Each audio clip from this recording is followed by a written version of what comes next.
Welcome to the Informed Pregnancy and Parenting Podcast. I'm your host, Dr. Elliot Berlin, and hosting right alongside me, Juliette Lamar. Hey, everybody. Our guest this episode is an actress and entrepreneur who is currently based in Los Angeles, but who is originally and forever a New Yorker. Among other appearances, you'll recognize her from her recurring role on CBS's Blue Bloods, Season 2 of ABC's Quantico, Netflix's Master of None, The Affair, and Last Week Tonight with John Oliver. Her upcoming feature-length documentary, Invisible, exposes the agonizing realities of living with a chronic pain condition called fibromyalgia.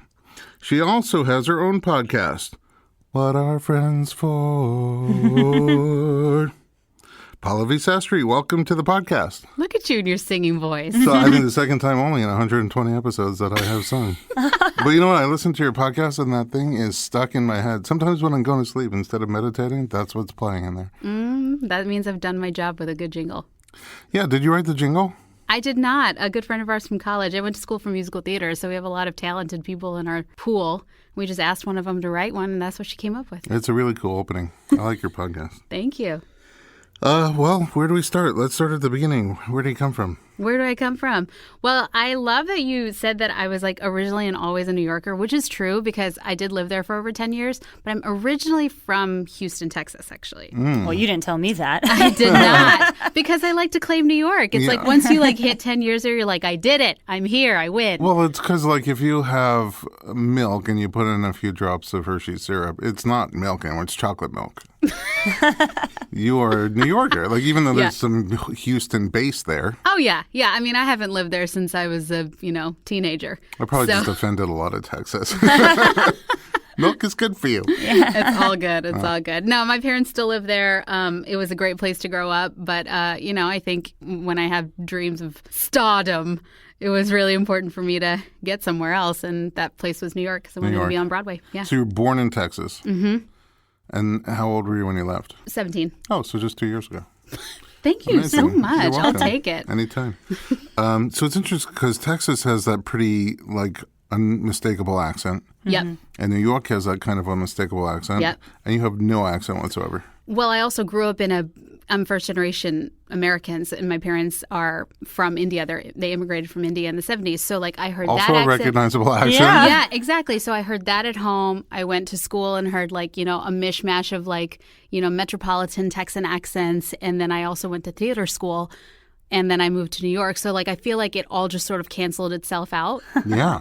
When I used to go to New York from Texas to do musical theater camps, they would pick up on words that I would say. And they'd be like, you say that word funny, and things like that. But, other than that, I think it was all just I heard so much, variety that none of it really stuck. I was just thinking about how you would say mishmash with an Indian accent, a Texas accent, and a New York accent. Oh, let's not try that. That sounds like a mess. It would be 3 different versions that don't sound like mishmash. Yeah. Acting was important to you early on. Yeah, I found musical theater when I was about 14. And I grew Were you up. in music before that? Yes. So, my mother is a classically trained Indian singer, Indian classically trained singer. And that is a very specific style. She started us real young. She was my first voice teacher, basically. On singing? Yes. And do you have brothers and sisters? I have a younger sister, so both of us would sit down and take lessons with her. But who's sometimes more mature? Together. Okay. Well, so her. The giggle gives it away. It depends on the day, I guess. But so my mother started us young. We have a very artistic family. On my mother's side, my dad's side is all engineers and scientists and doctors. Oh, wow. So you got both brains going. Exactly. So my dad likes to joke that his instrument is him clapping. That's what he would do. Don't take that from him. Exactly. I never try to, Are you a good clapper? Am I? I have no idea, but Really? he was pretty good. He would come to all the performances and clap. So, I'm not that good of a clapper, and I know this because in our office waiting room, we got these beautiful lamps, and I wanted to save the receptionists every day from having to get up and go turn on each lamp individually. So I was looking for options on how they can do it, remote control options, but the plug is behind the couch, and some of them need a direct sight line, so we had to buy that and send it back to Amazon. We tried another one. It didn't work because it was a remote that goes into the bulb, but the bulb then was too big for the lamp, so that didn't work. I didn't give up, and then I found the clapper. You're they like, still yes. make and sell the clapper. And I Clap got it and on. I put it in there but it's apparently how you clap. Like the rhythm has to be right. Oh, and, really? And for me, it was like 50% only. I couldn't get the thing to go on. So maybe I could take lessons from your dad. You could, but honestly, like it's when he's sitting in the audience, we just see him clapping. I don't think I've ever actually heard him Oh, I was clapping. going to say, so you have like a distinct clap. You're like, Dad's clapping again. Oh, I could hear Dad clap like the mom who has the horrible laugh who sits in the front row. Oh goodness. Yeah. My mom used to whistle for me a lot. So if I was like in a gymnastics competition, she has this really loud whistle, and it would just be like going, and I would be like, Mom, stop whistling. But At now, least you like, can I tell love she's it. supporting you. She was. I Yeah. would always be like, oh, my mom's watching me again. But is Yeah. Indian classical singing? Can you spring? I don't know what it's like. Yeah. But can you? Well, there's a lot of like vocal gymnastics. There's a lot. It's very like it's more so high pitched, I would say, than mainstream American music.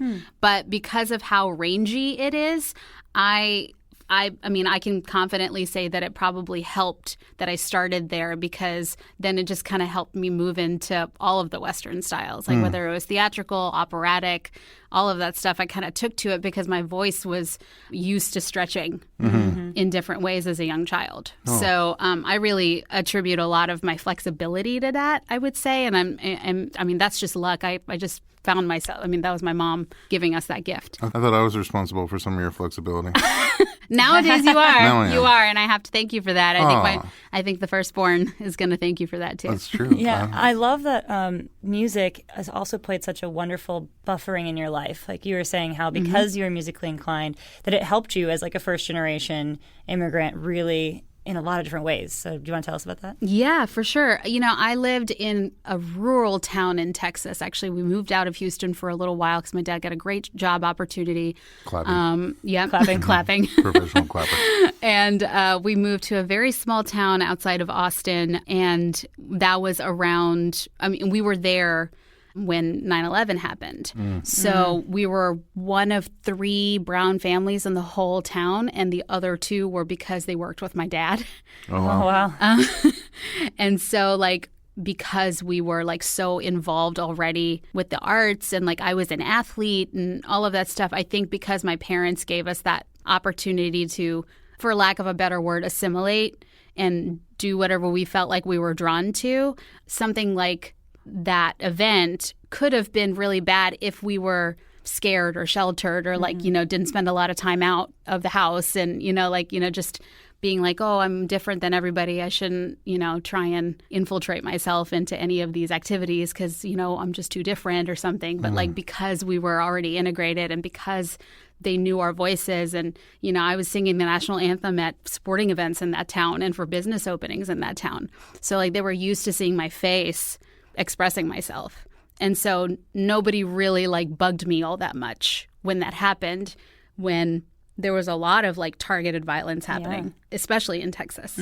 So I consider myself super lucky again. And I think like that's why arts education is so important. I definitely am so supportive of all kids finding what their artistic voice is, because like you never know how it's going to serve you. That's And really it really cool. bridges it. It bridges that gap, right? Because if someone's bullying you or you see someone's different than you, like when I used to travel as a kid, we would travel a lot. We didn't speak the same language, but in order to play with the kids, I could always sit down and draw with them, and another kid would come and draw with me. And you could start singing, and even if you don't sing the same words, you can harmonize. It's such a great bridge. Like the national anthem. Sadly, Yeah. I faked the words till I was at least 19. Some of them. I know the first few. Why? Why didn't you know the whole thing? I don't know. There's, It's just such a complicated song. there's just a few words that I was like, I don't That's know. the second time okay. you've sung, by the way, on this Uh-oh. podcast. On this episode. I know. You're having this effect on me. Stop know. it. Stop it. Soon I'm not going to feel weird anymore. So you moved to New York and musical theater. So you take your music into acting. And where does it go from there?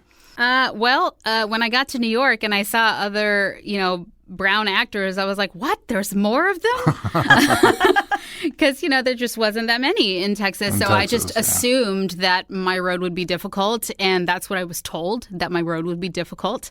And not that any artist's road is easy. It's just, I was kind of programmed to think that unless somebody felt like it would be cool to be non-traditional in the casting of certain shows, then I probably wouldn't work. And I have to figure out what I'm going to do and all of this stuff. And then, some of that happened for sure. I think I don't really prescribe to the starving artist mindset. So I knew that I didn't want to live like, paycheck to paycheck. I knew that when I got there. Maybe I should thank people for telling me that my career was going to be difficult, because it gave me that drive to like figure out my life financially and things like that. And I got married really young. So that was like a weird like adult decision that I made prior to anybody that was my age.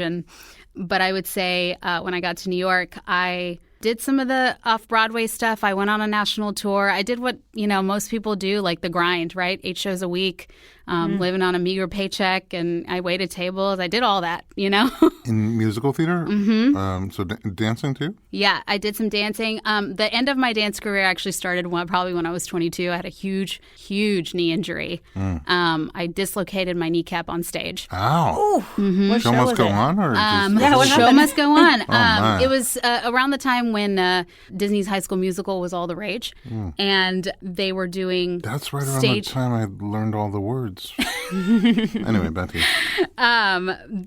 So when that movie became popular, they started producing it on the stage. Like they started adapting it for the stage, and they started producing it left and right all over the country. So I did that show 3 times. Wow. But the first time I did it, it was like a big Act 1 closer, and I completely like ate it on stage, like at the end of like a choreography thing. And then one of my best friends, she's still my friend now. I mean, it must have like solidified our friendship then, but she was playing the lead. I was playing her best friend. And she looked down at me. She was like, that's not the choreography. You're on the floor. Yeah. And somehow she got me up, got me off the stage. And I was like, my understudy wasn't ready. And so I popped 4 Advil. They wrapped me up, and I finished the show, and they like danced around me for a couple of numbers. Holy cow. I was going to say, what part of the show you said was in the closing? Act 1 closer. So I still did a whole second act Oh, my goodness. with a bum knee. No kidding. Was Dad still in the audience? Thanks, Dad. See, that was the first show that my then boyfriend, now husband, saw me in. Oh, wow. The one Wow. that you dislocated your knee in? Yes. Oh, well, that's a good sign. Yeah. They say break a leg. I know. I literally did. Dislocate a knee. I literally did. So then what happened the next night? Well, the next night, I think we figured out that nothing was torn, nothing was broken.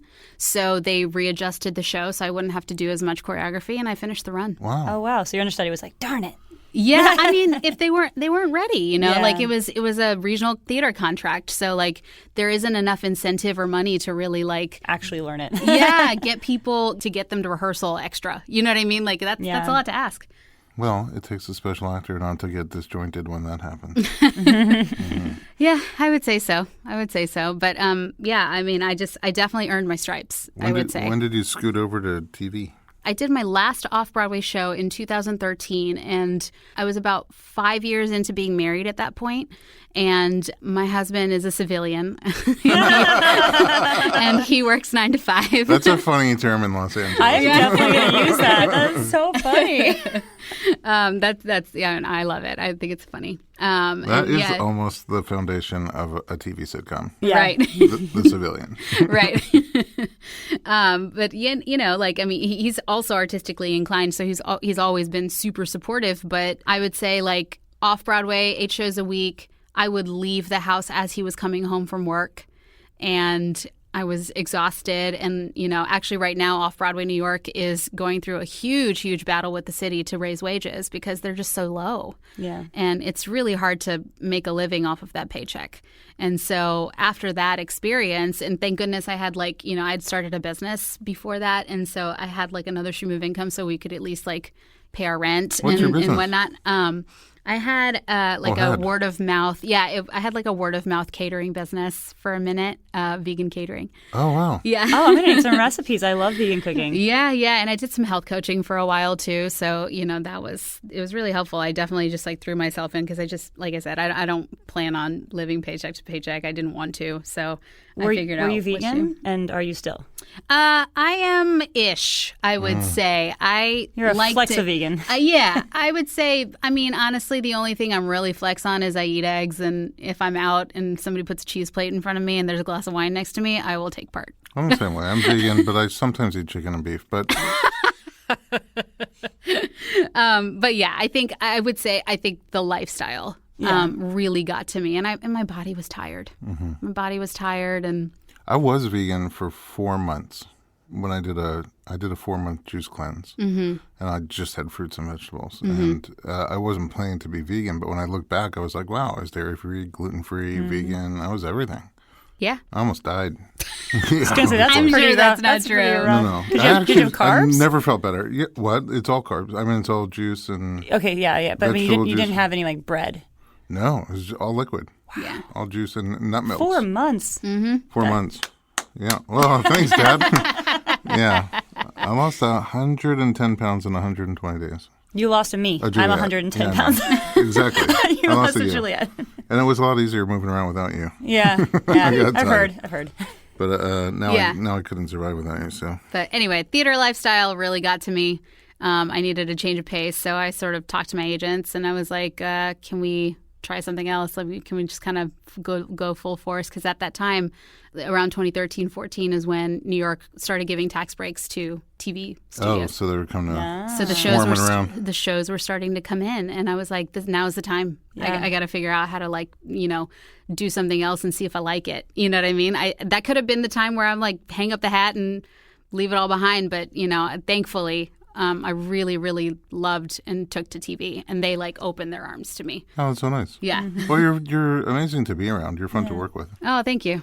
I think that helps, right? Yeah, I think if you're a nice person in general, like people will hopefully want you around. Gravitate you, yeah. Yeah. You're fun to work with. Like it's TV is, my understanding is like kind of intense hours. So you don't want to be around. Oh yeah. Angry people.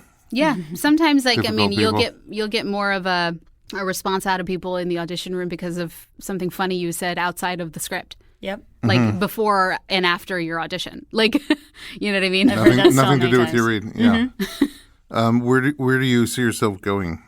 Well, I do think that I have a future as a producer. And I say this a lot on the podcast and as a reproducer. Yes, very much so. I think what I like about producing is that it really took the emphasis off of myself. Mm-hmm.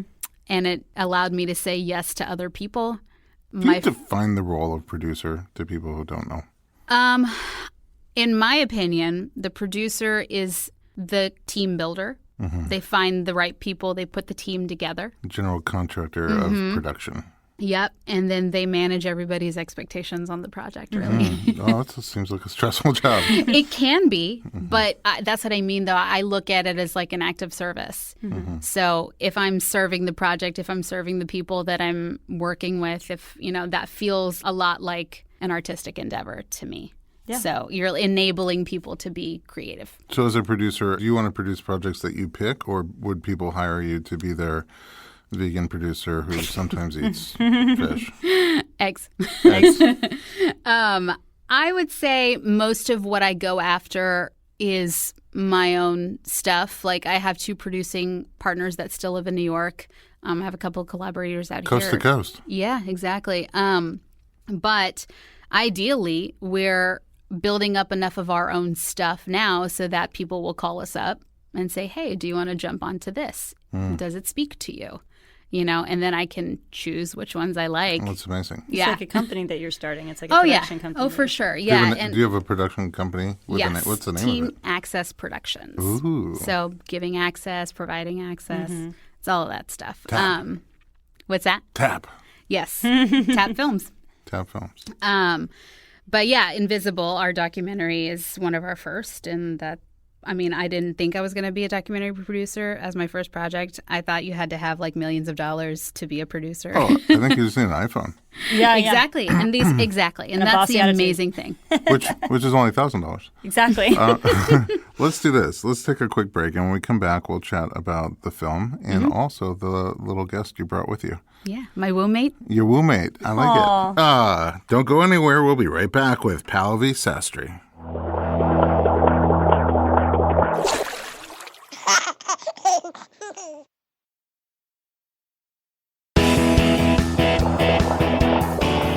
Welcome back to the Informed Pregnancy Podcast. We are talking to Pallavi Sastry. Let's talk about this film, Yeah. Invisible. Yes. Invisible is a feature-length documentary that we started working on about 4.5 years ago. Documentaries do take a long time because they're very stop and go. We run out of money a lot, and we have to find money again. And then when you pick it back up, it's sort of like, where were we? Exactly. It's very disjointed, and so you have to refresh yourself a lot. But how it started was a good friend of mine in New York. I met her through when I was doing a little bit of that health coaching that I was talking about, and she had just started feeling better in her late 20s. Like she was, I think, 28 or so when I met her. And she had just started feeling good for the first time in her life, like zero pain after being diagnosed with fibromyalgia at age 12. Oh, wow. Wow. And she was a competitive gymnast at the time, like on the road to the Olympics sort of gymnast. Yeah. And her doctors were just like, listen, this is going to be something you have for the rest of your life. You should stop trying, like basically, I think you're hurting yourself further. So you're going to be in pain for the rest of your life. Do you want to take some painkillers? Like that's basically the option they gave her. Because she was doing gymnastics? Or No. the gymnastics was just going to make it worse? That's what their reasoning was. Right. Like, you're already in a lot of pain because you have this thing. Do you really want to make your life any worse? Oh, wow. And At then 12, that's At a 12, heavy decision. yeah. when you're Exactly. really into something. Exactly. And then offering a 12 and 13-year-old, like her option was to take some painkillers. Painkillers. Yeah. So that, sent her into kind of a really tough teenage years, and she found herself making it to Los Angeles. She's from Oregon. She went to LA. She went to USC to go to school. And, she would describe some days she couldn't even like walk up the stairs to her car. Like she was just having a really tough time. And, when she found Pilates, she's a Pilates instructor. That was the first time she could like move her body again without it hurting. And so that started her like sort of roller coaster snowball into figuring out how to make herself better. I think if she had stuck with gymnastics, maybe it would have cured itself earlier. Yeah, and that's the thing. Like, I think Yeah. what we're talking about in our film really is that if you can empower people to find what works for them, then there is a solution. There is some sort of relief that can be found. For fibromyalgia specifically. Yeah, we follow about 4 people in the film, and our director came onto the project because his mother has the condition, and she was diagnosed after coming out of chemotherapy for breast cancer. I can't tell you how many people I have come in contact with because, outside of the prenatal care that we do, people come in for pain when they have fibromyalgia who ultimately find Pilates just as a student of Pilates and start to feel better and then become career Pilates people. Either they become an instructor, open a studio. Yeah, I mean, that was basically her story too. And so we met each other through like this natural health world, and she was starting to change her diet a bit and finding whatever supplementation she had to do in order to fill in the gaps of whatever her stomach was rejecting, because there's nobody's fibromyalgia is the same. That's the other thing. That's what makes it tricky. But basically what we're trying to do in the film is like give this community that is millions of people. It's not a small community. It's a really, really large number of people, and even more so that are not diagnosed, and then some that are misdiagnosed because it's like this default diagnosis that's given to some people. It's like, oh, well, you must have this. Right. It's a You know? catch-all. It's a catch-all, yeah. So what we're trying to do is kind of clear away some of the cobwebs of that in the film and show the humanity that these people have and show how hard they have to work just to find something that works for them. Yeah. Wow. It's powerful. Where will we be able to see it? I think we're going to be we're working on a final edit right now. So my hope is that we have a festival run, and then after that, it finds itself on a VOD platform, so people can watch it from anywhere. Because another thing with the condition is that there's a lot of fatigue that goes along with it. A lot of our audience is online, actually. They engage with us daily, and they're telling us, can I watch this from my house? Can I, see it online somewhere? So it's really important for us to make the film accessible. So, yes, we need the attention on it by doing festivals and things like that, but then afterwards it needs to be accessible to the community. We'll look out for it. Is Invisible definitely the name that's going to... I believe so. It's stuck for a while. Everybody sort of says, we have this invisible condition because there's no outward. You can't see it. Yeah, the symptoms are not visible by any means. Yeah. A different situation that happens sometimes, which is quite visible, is shifting gears. This is a horrible transition. It's a great segue. Good segue. You have a bump. It's like more than a bump. It's like this basketball that I can't play with. How many weeks old is that basketball? She's about 28 weeks now. At this moment of recording. Wow, so your third trimester. I'm just gotten in there, yeah. And did you, because you said you got married young. I did. And so you've been married for a minute. Yeah, I've been married 10 years this November. November. Wow, congratulations. Thank you. You getting the hang of it? Do you really ever get the full hang of it? 22 years, I think we're at. Yeah. Sometimes I feel like I have it.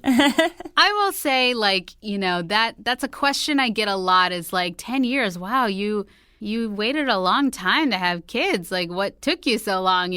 There's a variety of ways people ask me that question. Some of them not so respectful. Some of them gosh, what are you doing? Is it culturally, do people have children younger?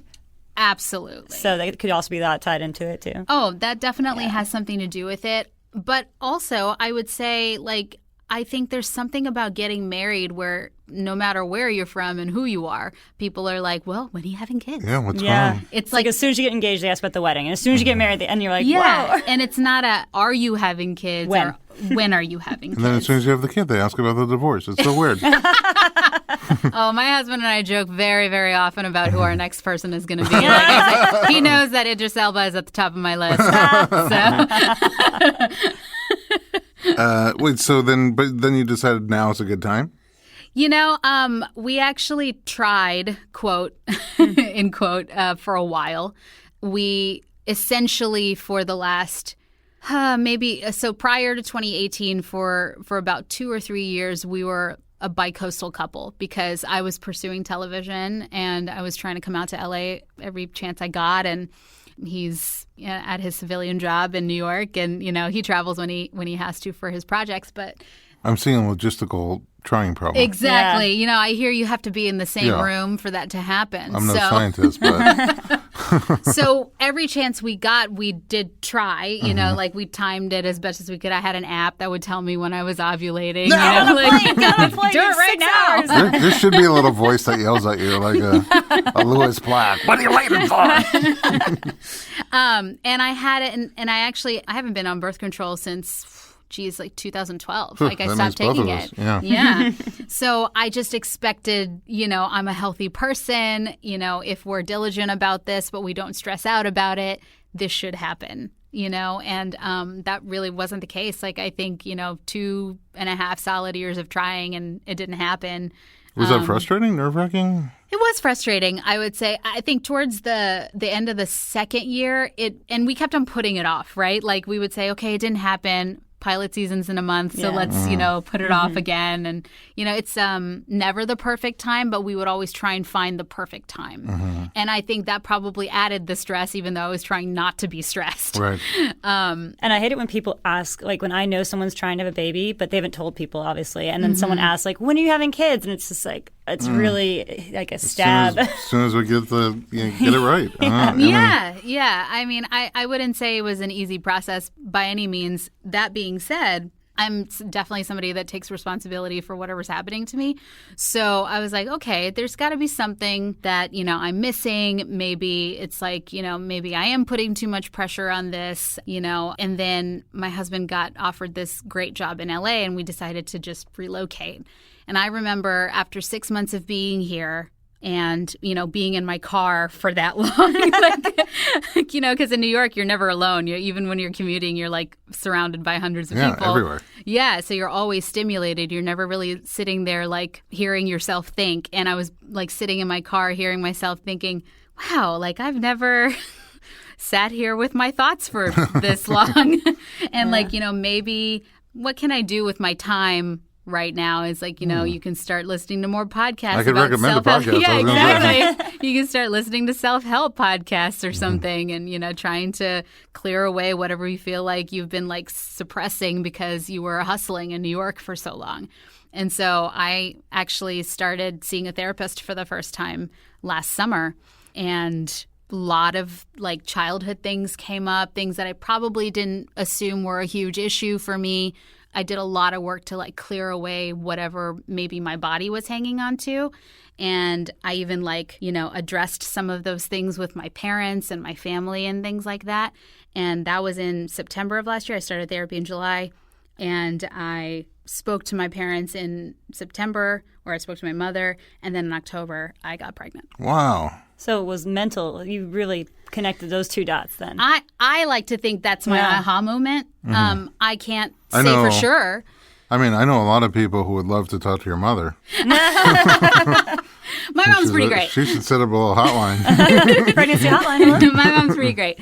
But yeah, I mean, it's my aha moment. I can't say for sure that that's what it was, but I have a lot of confidence that that was something I hadn't done before, which was take that time for myself, like prioritize whatever I needed to talk through, whatever I needed to let go of. And then, I don't know, I feel like it's not an accident that a month later I'm pregnant. No, I don't think so at all. I think your body, you kind of end up in a sort of semi-fight or flight mode when you're holding on to stuff like that. When you let it go, there's this contrast where your body's like, oh, now we can, no more emergency. That's a good time to have a baby. Yeah. Well, how did you find out? Let's see. I am, again, very in tune with my own body, I would say. And if I am more than 3 days late, I know that there's something going on. So, because I have like a 3-day window, and I usually I would always start my period within that 3 days. And I remember I went to a SoulCycle class with a friend of mine, and after dinner that day, I was like, oh, I'm probably going to go home and, let's get this day 3, and I feel sore and in weird, I'm just everything is sore, and I feel very tight, and it didn't feel great. I was like, it has to be cramps. So, and then it didn't happen, and then we went to a wedding that weekend, and that was day 4.5, and then by the end of day 5 of that, and we were at that wedding, I said, I gotta go home because I'm tired. I can't stay out on the dance floor. Wow, so that's soon. Yeah. No, I would say I knew something was But up. now you're 2.5 weeks pregnant. Yeah. Yeah. Which is 4 weeks because it goes from... Right? Yeah. I actually don't completely understand how they count the weeks. They count from the start of your last cycle. Right. So 2 weeks before you actually conceive, on average. Right. And then, so by the time you're talking about it is 2 weeks after that. So you're technically 4.5 weeks pregnant. There you go. Okay. Yeah. So I would say at the end of day 5, we were on the dance floor at a wedding, and I was like, I need to take a break. This is hard, and all I'm doing is moving around to the YMCA right now, And so I went home that night, and I took a test, and it was positive. And so 2 days later, I confirmed it at the doctor. Oh, did you tell your husband right away? Oh, yeah. I said, I'm going to pee on this stick. And he was like, okay. Had you peed on sticks before? Yeah. So this was was it euphoric? Was it? It was. I would say I feel euphoric right now after everything you said. Yeah. I mean, because we had been, trying, I would say when I was on my 3rd day of being late, I would get so excited. I'd be like, oh, this must be it. It's day 3 and, nothing's happening. Okay, I should go get a test. And then it would come back negative. And then literally hours later or the next morning, I would start my period. So I'd be like, okay, well, I guess I'm wrong. But this is day 5. I gave it an extra day and a half. And I was Yeah. like, no, this has to be You it. went the extra mile. Yeah, exactly. I think men have cycles too. I'll be at a wedding and feel like soreness in my man boobs, and I'm like, I can't even move to the YMCA. I think it's just because I'm out of shape. Exactly. That's so emotionally exhausting, the up and down of like, am I pregnant? Am I not? Am I, it's, Yeah. So by the time it was probably just like, finally. Yeah. How's pregnancy been? It's been a little uneventful, I would say, which I hear is a good I thing. think it's good. No news is good news. Yeah. Bumps are growing. Again, I'm pretty in tune with my body. I know what my strengths are and what my limits are too. So I knew as a kid, like I didn't have anything, like I wasn't a kid that threw up or got motion sickness or like nothing, like getting queasy and throwing up wasn't a feeling that I knew really. Mm-hmm. So when I started getting morning sickness, I was like, I must be ill. Like Sick. Yeah, I was like, I'm in addition to being pregnant, I must be ill because this is excessive. Like this nausea that I'm feeling. Like nothing. I had like 2 days in a row where things were coming up, but other than that, it's like it was just this intense fatigue, and I probably napped for most of my second month. And it's a lot of like really run down, tired feeling. Yeah. Did you tell people right away? So because we found out, it was around a time when we were about to see lots of family for, lots of events. So we were like, you know what? If I don't have a glass of wine in my hand, they're going to be like, are you pregnant? And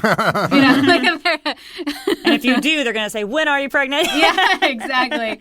So we figured we would use one of those events to break the news pretty early. So I think by week 9, everybody in the family knew. Oh, wow. That's early. Yeah, it's pretty early. Compared to when most people tell. Yeah. Some people are still out of breath and they just they do an Instagram live video. I think we did it. Stay tuned. I think the other thing also is part of the reason why people keep it a secret, right, is because you don't know what might happen in the first trimester. That's the most volatile time. And, I didn't really want to prescribe to that either. I'd rather just enjoy the fact that it happened. Mm-hmm. And God forbid if something happens, then we'll cross that bridge. But I would just like to live in this joy. I would just That's so nice. Yeah. And refreshing. Yeah. And people are afraid to do it, but it's really nice. Now you clearly have a lot of energy. Yeah, no, it's so much better now. But I think now that I'm third trimester now, the simplest things are winding me. I would say, I think I bent over to grab a pot to cook with last night, and I was just like, woof. Yeah. That was like lifting a barbell. Yeah. So I have to squat to pick everything. things up, and which is hard. a good thing. It's a good thing, and it's hard. Yeah. You're just doing the why. There's no MCA. Exactly. Actually, I think I read something. It was part of her book, Ina May Gaskin. Her book, she talks about squatting as the best exercise to get ready for childbirth. Yeah. And I don't think it's in her book, but it's somewhere where she says 300 squats a day. And I was like, 300? Oh my God. Pregnancy workout. So, but I have to say, I'm pretty proud of myself. I've worked myself up to 200 now. Oh, wow. Yes. Does that include peeing? Because by the end, maybe that's what you meant, 300 squats a day. Yeah, so I'm doing 200 squats a day whenever I get a chance. That's incredible. You just break it up throughout your day. Yeah, well, honestly, I do it in two sets of 100. So one in the morning, and I'll try and do one later on in the day. Wow. Yeah. God bless you. Thank you. What's the birth plan? Do you have one? So we are currently writing it. Mm-hmm. I have a wonderful monitrice, Abby Vidakin. Oh, Abby. Yeah, who is going to walk us through all of that. I chose to have a monitrice mostly because, again, I'm not a huge fan of interventions and drugs and all of those things. So I really, really would like to have a natural birth, but we're sticking to the hospital because I was raised with a certain level of fear that, we need help and, medicine is a good thing. And you just love the gown? Because we can get you a gown at home. We can order it.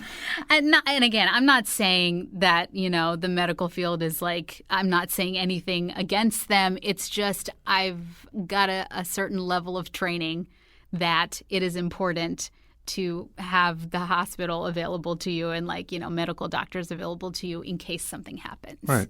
You know? So we should make a few definitions. First of all, monitrice, a lot of people don't know what it is. Yes.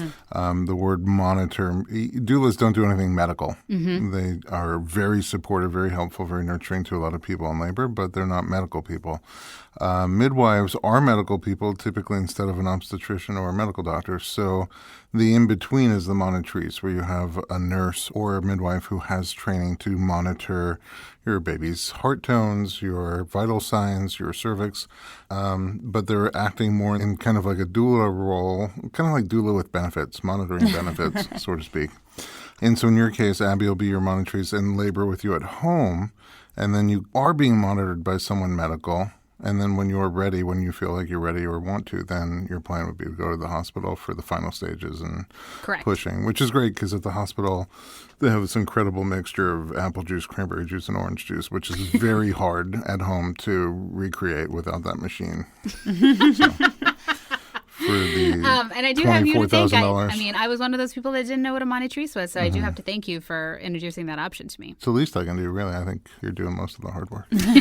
Why do you think people don't know about monitrices? Because I didn't know about it. You didn't know about it till Dr. Berlin. It's not that common of an option. I think It just most feels like a people, great option, though. It seems like it's such a good option. I like it as an option because Yeah. if you want to labor at home for a long time, it gives you peace of mind to just monitor. And like, Yeah. how's everybody doing? We're doing good. We keep going. And things don't look amazing. We go over to get to the hospital. Yeah, and what I love about a monitrice also is because she is a midwife. Yeah. I asked her at my last appointment with her, I said, when is it too late for me to decide that I want to do a home birth? And she actually said the week before. Yeah. So that's a lot of people, when they hear about a monitrice, they get this grand notion that they're just going to labor at home. And if, I just go too far, then we'll just deliver at home. But there is a big distinction between your midwife being a midwife and your midwife being a monitrice. Number one, what they bring with them to actually prepare for the delivery of the baby and the care for the newborn is different than just monitoring you while you're in labor. Correct. And also they always have an assistant, somebody else, because once your baby comes, there's two of you to take care of and only one of them. So you do kind of have to decide, but you could decide late. But it sounds like your mind's still a little bit open to like, maybe we'll just... It is open because I like to have confidence in myself, I did have, my dad is a genius man. He really is wonderful. But again, that's where my mindset comes from. So he is, we had a nice, healthy debate about what if I decide to do this at home, because I do have that option, and he went silent for a second and clapping? No claps for you. And and he was like, well, I'm not sure that I completely agree with that, but of course I want you to do whatever you feel is best for you and comfortable for you, and I agree that stress is really the thing that can elevate any situation. So of course I hear you, and and it was a really nice discussion. I didn't resent anything that he said. I Wow. totally get what he was coming from. First mom, now dad? You're going through the family. Listen, we've had a lot of evolution, right? When you're an immigrant family, you have to learn all the time. Yeah. You have to learn how to evolve. So, I think I'm not convinced. And again, my husband is one of those people. His father was a pharmacist.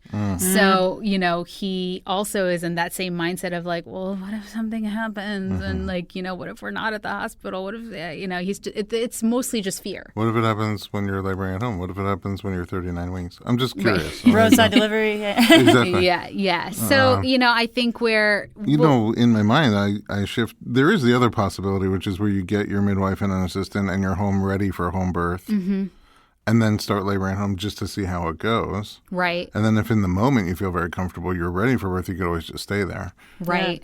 Yeah. Right. That's not, I wonder if, I haven't talked about that going to that extent with her, but that would be something to bring up at my next appointment. I also don't think there's anything wrong delivering at a hospital, except for some people, they dislike hospitals so much that when they walk in there, you can pretty much hear their cervix slamming shut.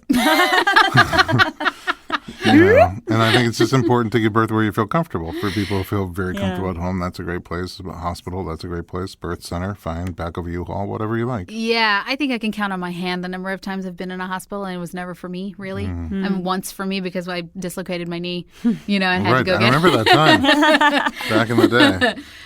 Wow, we're out of time. Before we go, can you tell me about your podcast in a little synopsis of it? Yes. It's called What Are Friends For? And it's got a great jingle. And my co-host, Samantha Weiner, and I, she was my college roommate. We're best friends. And when I told her I was moving from New York, she was like, I don't have any other friends. So, and I was like, well, that's not true. But I think it's just this is the way, the show is the way that we realize that there's a lot of work to be done. If we feel like we don't have enough of a community, if we feel like we're, lonely, like that's really on us. What's the common denominator? It's me. So what am I going to do to feel like I have people around me that support me and whatnot? And then we also talk about all the different facets of friendship. Like we've talked to somebody about social media and friendship and how that creates or destroys, relationships. And we've had a psychologist on. We talked to a spirituality guru about the spirituality of friendship. We can try and run the gamut a little bit. We had Oscar winner Mark Rylance on this season. And he never does interviews, and he's very proper and British and lovely. Oh, that's a nice catch. Yeah. So, and now that I've announced to the world that I'm pregnant, we're looking into doing a bonus episode in between season 1 and 2 with a mom friend of mine, who a bum friend. Yes, exactly. I'm hoping the person I'm hoping to get is like a 90s TV star. So she's very recognizable and has a lot to say about being a mom in this industry. So I think she and I would have a lot to talk about. Sounds amazing. Yeah. Where can we find you online? I'm mostly on the Instagram. What is that? Pallavi Sastry. I think my name is probably spelled out on the description of this show, right? Yes, it is. So they can find me. And then PallaviSastry.com to find all my other projects. Amazing. Thank you so much for coming and sharing. Of course. Yeah, I love talking to you. There might be a part 2 of this. Yeah, maybe an after if I decide to do home birth. Yeah. I think, or even if you don't. even if you do hospital. Yes. I think what we've never done before is a during. Down. This is the first before and during episode. Yeah. You're not having it. Okay. Well, I'm like, roll that back up. How's that gonna But work? I do have to say I'm very grateful. I love that, you've provided this platform for people to talk about their hopes and their dreams and their fears, and I really appreciate it. I'm a fan of the show. Thank you so much. And we're fans of yours, so it works out. At home, thanks for listening to us. If you want to find more of our media, just visit informedpregnancy.com.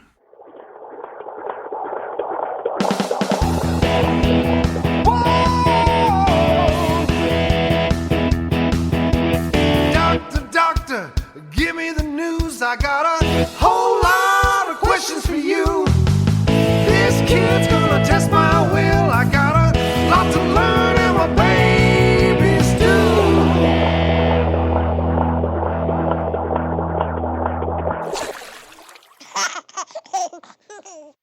This podcast is a proud member of Parents on Demand, a network of high-quality shows for families just like yours. Download our free network app on Apple and Android and listen to your favorite episodes on the go.